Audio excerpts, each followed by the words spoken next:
سڵاوتان لێبێت لەگەڵ بەردەوامی نووسەران لە نووسین و هونەرمەندان لە کارە هونەریەکانیان ئێمەش بەردەوام دەبین لەوەی هەفتانە بینەوە بە کۆمەڵێک بەرگە و بابەتی نوێوە بەڵام لە سەرەتا گرنگترین هەواڵە هونەریەکانی هەفتە با ببینین.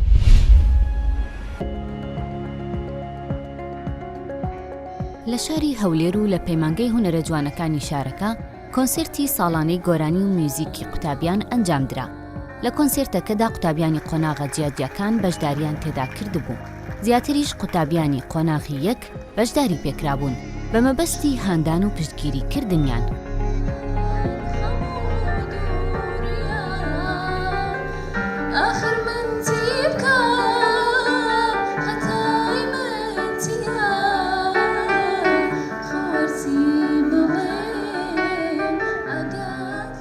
ئەگەر بتێنە هونەر کارێکی قورسە ئاسانی ینی ئەو ئاسان دیارە لە بەرچاوچووکە کەسەکانی دەورە پشت ینی بەس دێن سەیریەکەن ینی چێژی لێ ئەبینن بەڵام کە تۆ کارێکەکەی ئەبێ بە کوالیتیکی باشە و بیکەیت ینی تەواو ئامادەت بیت بۆ ئەم کارە کە گۆرانیەک هەڵەبژێریت دەبێت ینی دەنگ و ڕنگ و هەموو تایبەت ینی ئامادە بێت.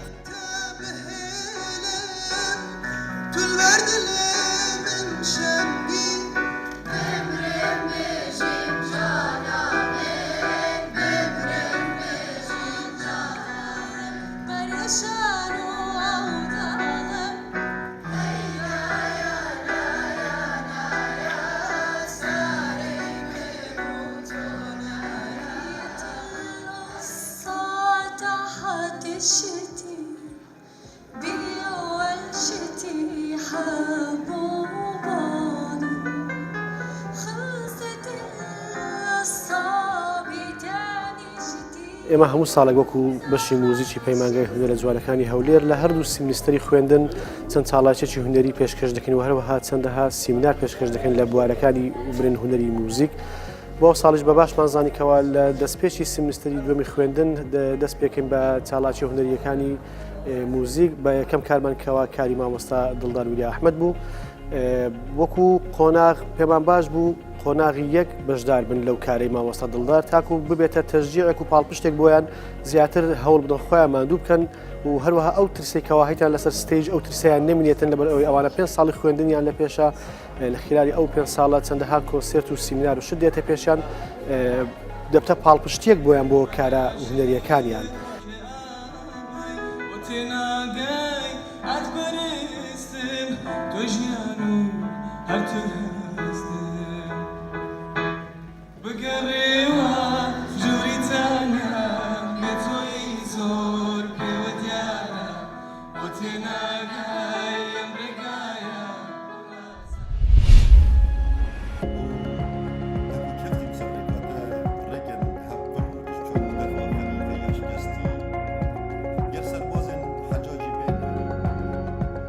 لە کۆڕێکی شعریدا لە شاری دهۆک شاعیر دکتۆر عارف حیتۆ کۆمەڵێک لە شعرەکانی بۆ ئامادەوان خوێندەوە. شعرەکان گوڵبژێرێکی ئەزموونی جیاوازی شاعیر بوون.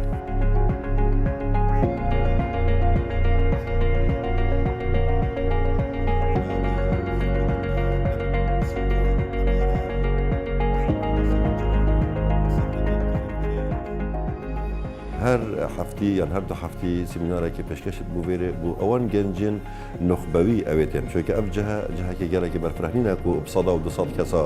بێت ئەف هەزرا من ئەف بابەتێ قوبەهاندکەتن گرنگێکە زۆر مەزنە هەی چونکو کومەکە خەلکێکی نخبەوی ئێتە بێرێ و ئێتودر بینن و دانوستاندنە سەر کومەکە مجارێر ئەدەبی فەلسەفی هونەری ئێتەکردن.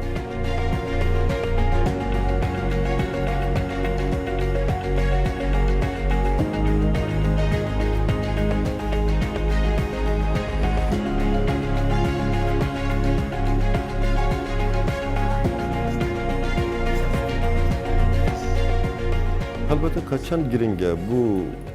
بەشدار بوو ئەن بوو ئامادەبوویان ئەن بەرهەبوویان هەند گرنگە بوو نویسەریژی و نویسەر بێتن بەرهەمێک و بەرامبەری کومەکە خەلکێ بژارە پێشکەش بکەن چونکە پڕانیا جارادا سیمینارن بەرفرە و سیمینار گەلێریدا نویسەر بوو هەژمارەکە زۆرە خەلکی تاقیت کوی ئاستێت وا جدا جدانە.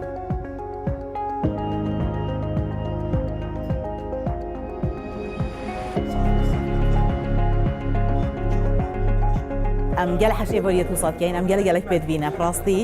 هەرچەندە وەختە سەتی مەجبور بە چژن وێرێ نەبوون هەندێکی بووم ناخواش بوو بەس بۆ هەمی هەواڵ برادرن و بارانە پەیدن هەری جوان شکێکی عرفیت و هاتن ڕاستی گەلێک خۆش بوو یعنی هەستێن ما بەرزکردن و ڕوونیش جەبێ مەئینان.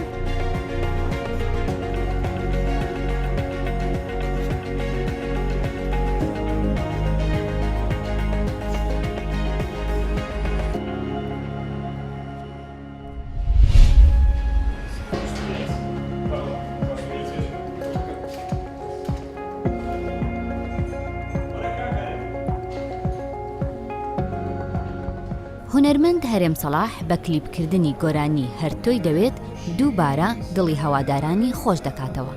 ئەم گۆرانیە لە تێکستی هێمن حەمیدە و کلیپەکەش لە دەرهێنانی یوسف لەشکریە.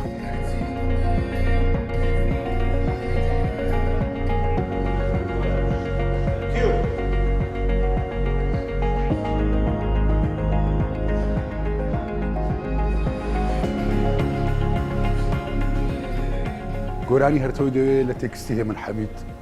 لە ئاوازی خۆمە لە ڕووی کلیپەوە دەمانەیە بە ستایلێکی زۆر جیاواز و زۆر کوالیتی ئیش بکەین دەمێک ئێمە هەوڵ دەدەین بۆی کە کارەکانمان بە کوالیتی بگە خۆشحاڵم بەوەی لەگەڵ ستافێکی زۆر تایبەت خەریکی ئەو کارین دەمێکە هیوادارین کە ئەنجامەکەی بڵاوکردنەوەی ئەو کلیپە بوو جێگای ڕەزامەندی ئەو کەسانە بێکە ئەو ماندووبوونەمان بۆ بینیەوە بە خۆم و بەو ستافە بەڕێزەوە.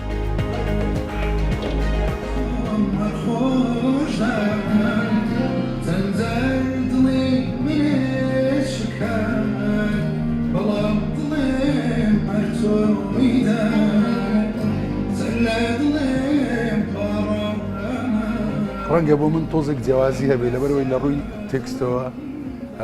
کاکێ من حەمید تێکستی زۆر تایبەت دەنووسێ و منیش لەبەرەوەی ئاوازدا نەرم بۆ خۆم ئاوازی گۆرانەکانم خۆم دایدەنێم لەوانەیە لەو ڕووە زۆر کێشەم توش نەبێ لەوانەیە کاتێکی تهدید بۆ کلیپ نەبێ من ئێمە ئەو ساڵ لەگەڵ کاگریسفیش باسیەوەمان کردو پاکێزێکی یەک ساڵیمان هەیە بۆ ئیشکردن کە دەمێکە خەریکین ئیتر لەوانەیە من بۆ خۆم ساڵ و نیوە کە یەک کلیپم کردووە تا ئێستا بەردەوام نیم لە کلیپ لەبەرەوەی ویستومە بەڕاستی ئیشێ بکەم کە شایستە بێ ئەترڕوانێ ئەو ساڵ بۆ نمونە من زۆرترین بەرهەم بڵاوکەمەوە لەبەرەوەی کە ئیشەکان بە ڕێکوپێکی دەڕوا و هەم لە ڕووی دەنگ و هەم لە ڕووی ڕنگ پلانێکی تۆکمە و جوانمان بۆدانەوە.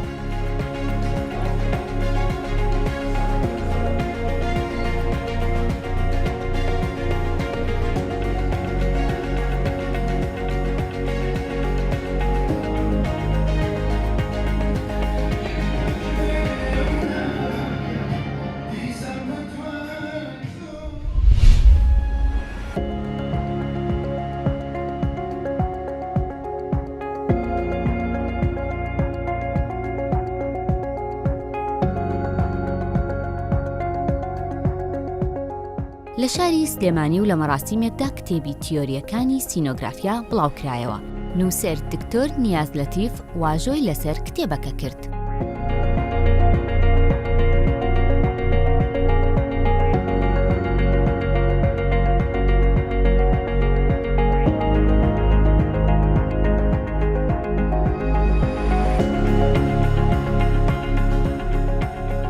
لە ڕاستی ئەم کتێبە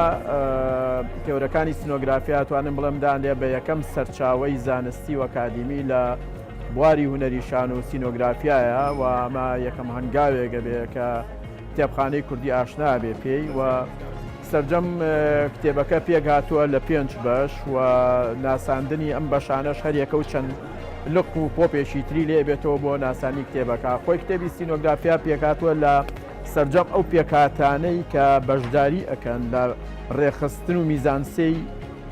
تەختەی شانۆ کە بریتە لە دیکۆر و ڕووناکی و جلوبەرگ و ئەکسسوار و کارتێکەرە دەنجەکان و میوزیکی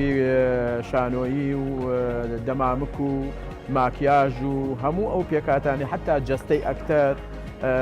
ئەمانە هەر هەمووی ئەچنە خانەی سینۆگرافیاوە.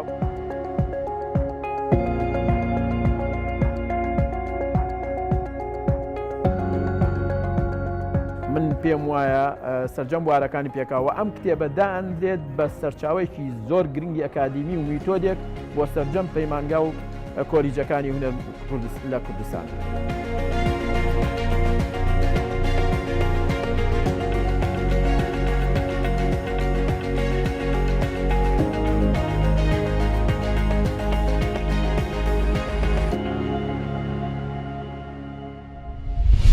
نووسەران لە هەوڵی زیاتر ناساندنی زمانی کوردی و کولتوری کوردین بۆ گەیشتن بەم ئامانجەش دەبێت لە منداڵانەوە دەست پێ بکەین و پەروەردە بکرێن تا کتێبیان خۆش بێت و زیاتر بخوێنەوە. نووسەر فەتاح تیمار 5 ساڵە وەک مامۆستای زمانی کوردی لە ئەڵمانیا کار دەکات. تەنها لە ماوەی ساڵێکدا 4 پەرتووکی بڵاو کردوێتەوە کە دەربارەی ئەو مەتەڵ و چیرۆکە کوردەواریانەیە کە بەزارەکی لە ناو کولتوری کوردیدا وتراونەتەوە.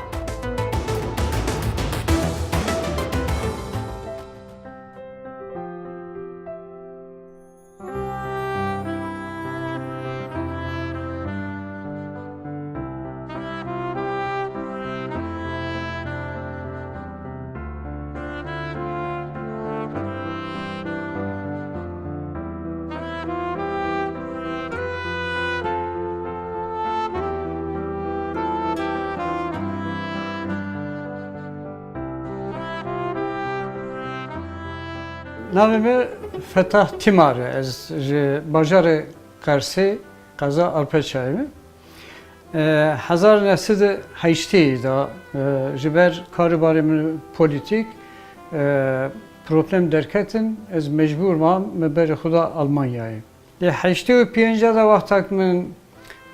زانکوی اسنه دا دست به خواندن خو گرمانیستیک و پولیتیک زانستی پولیتیکه دست پیکر hemen demedam ders zamanı Kurdi haftaki da 2 saate derste mamosta şagirdin zankoy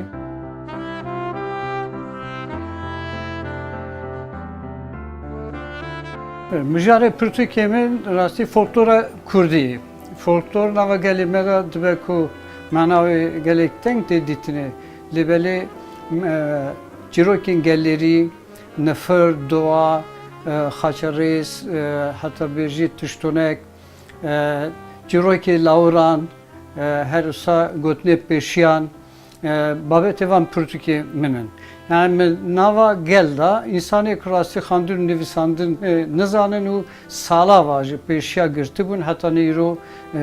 van çîrokana wek xezineyekê xayî kiribûn ve ji ber devê wan gir.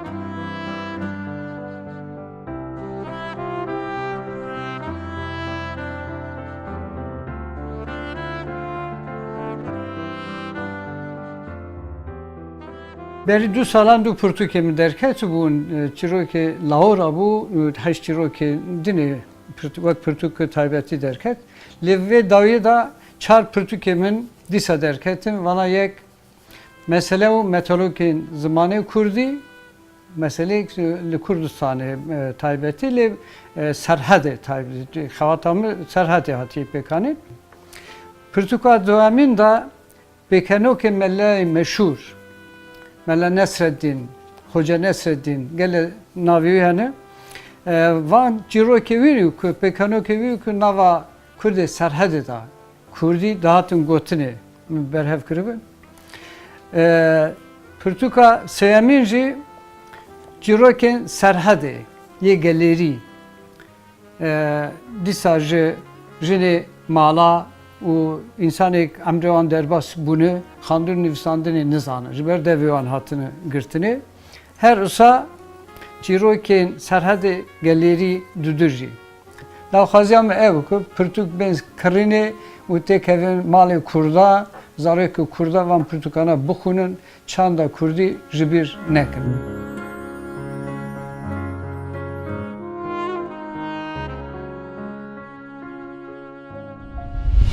نووسینی شعر شێوازی زۆرە بەڵام شێوازی کلاسیک هەتا ئێستاش چێژی خۆی هەیە توانراوە لە ڕێگەی ئەو دێڕە شعران ناسکانەوە وا لە مرۆڤ بکرێت زیاتر هەست بە ژیان و خۆشەویستی و ناخۆشی ژیان بکات شاعیر مستەفا حسێن خەڵکی زاخۆیە خاوەنی 7 بەرهەمە و تا ئێستاش بە شێوازی کلاسیک دێڕە شعرەکانی دەهۆنێتەوە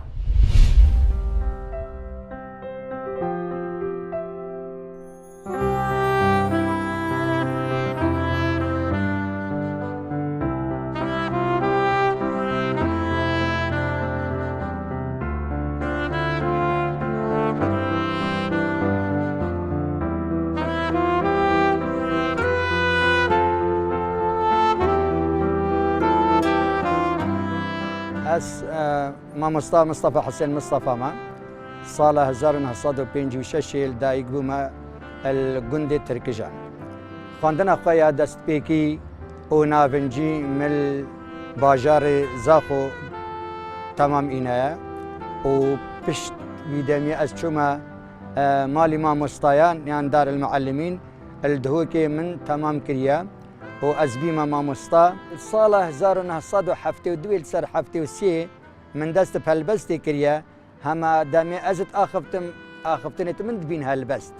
حتى جارك ما مستاي قد من تشاوت زاني هالبستا بپاکت زیرا که ایک دی بیرکاری بیش هرچی بفید بزاند بلا بخویند بو خودش دیواری رانت آوا کتن مالا خوا هر تشتکو سلماندن دشنی کفت جه خوانه دا بوتا دیاره اگر تو گه بده یه داوا کراو هاری کاره اگر بچاکی بیه نرخ 1000 برا ورا سری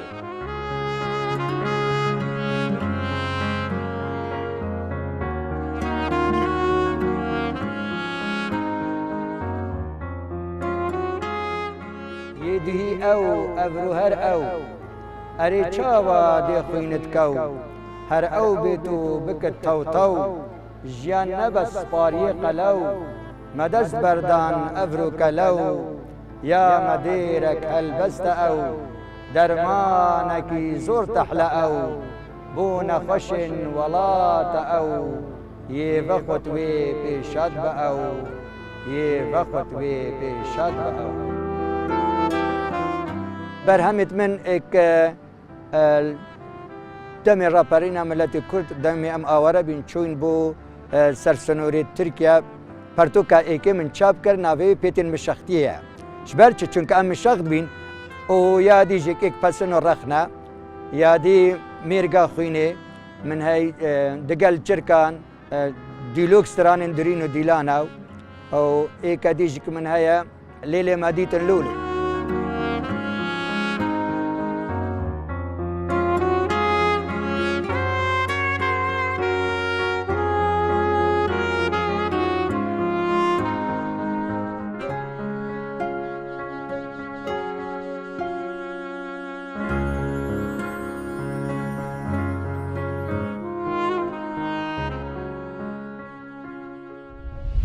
ئێستاش کاتی ئەوە هاتووە دوابڕگەی بەرنامەکەمان پێشکەشی ئێوە بکەین. بیری نەتەوایەتی، نیشتیمان پەروەری و خۆشەویستی خاک زۆر جار پاڵنەرێکی گەورەیە بۆ ئەوەی نووسەر دەست بکات بە نووسین. فواد سەڕاجێکێکە لەو نووسەرانەی شاری سلێمانی کە تەمەنی لەگەڵ گەیاندنی بیری نەتەوایەتیدا گوزەراندووە. کتێبخانەی کوردی زیاتر بە کتێبەکانی دەوڵەمەند کردووە.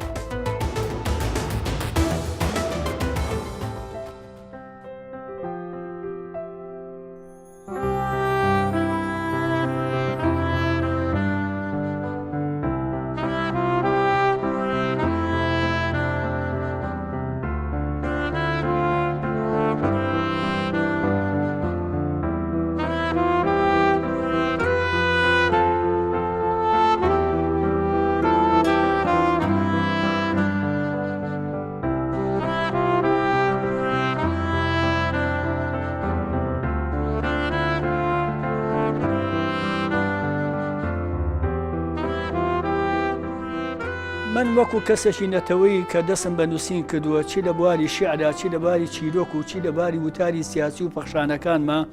ئەو ڕەنگانەوەی هەیە کەوا پێشکەشم کردووە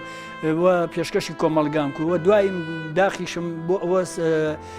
خواردووەکەوە نەتەوەکەم دایم دوولەت و دووپارچە و سێپارچە بووە چی بە دەست داگیرکەران و چی بە ناو خۆ. ئێستا درامای کەڵەشێرێکێکە لەو چیرۆکانەی کە باسی واقعەتاڵەکانی ساڵی 94 بۆ 98 کە لەم شارە و لە وڵاتان ڕوویاوە و بوونەتە شەڕێکی خۆکوژی. چیرۆژی مەسەلا کۆمەڵی چیرۆکی ئاوس ئەوە کە سێ چیرۆکمیتیە لە دوای شکستی شۆڕشی ئەیلولەوە نووسیمەکەیەکیان لەوانە چیرۆکی دومانەکان چۆن عێشقیان گرت. لێەوە هاتوومەتۆ گوڵی هیوا کە لە تقریباً ئەوە بەرهەمی 68 بۆ هەفتاویەکە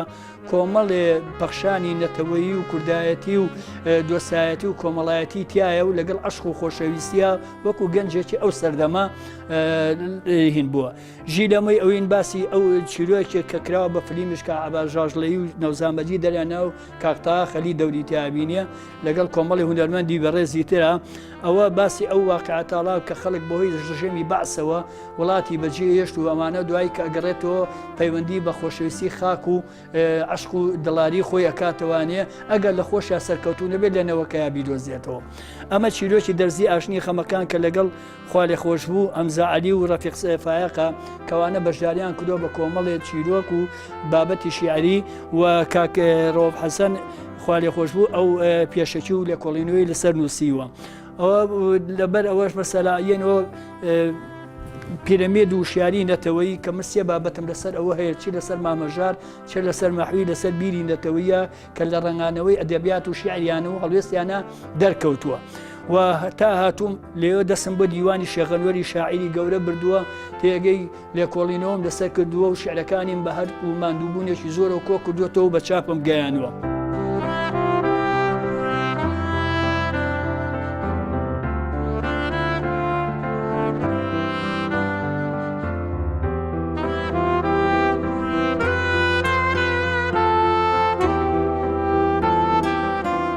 دوا بەرهەمم کوردایەتی بیری زیندووە هەمدیسان ئەوە کە چاپم کردوێتەوە پێشەکێک و دوو بابەتی خۆمی تایە کوردایەتی لە نێوان ئەمڕۆ و دوێنێدا لەگەڵ پرۆژەیە بۆ گفتوگۆ. دوا ئەوەش بابەتی مامەسا گەورەم و هاوبیرم مامەسا کامی ژیرە. دوایەوە دکتۆر جەمال نەبەزی خوا لێ خۆش بوو ڕەوانشاد ئەو پێشەکی بۆ نووسیوە کە لە سای 60ەکانە دەچووە. دوای بە دوایە خوا لێ خۆش بوو حەمەی مەلاکەریم دش بەو بیرە نامێرکەیەکی دەرکردو وەڵام دابەزیوە بۆ سەریان.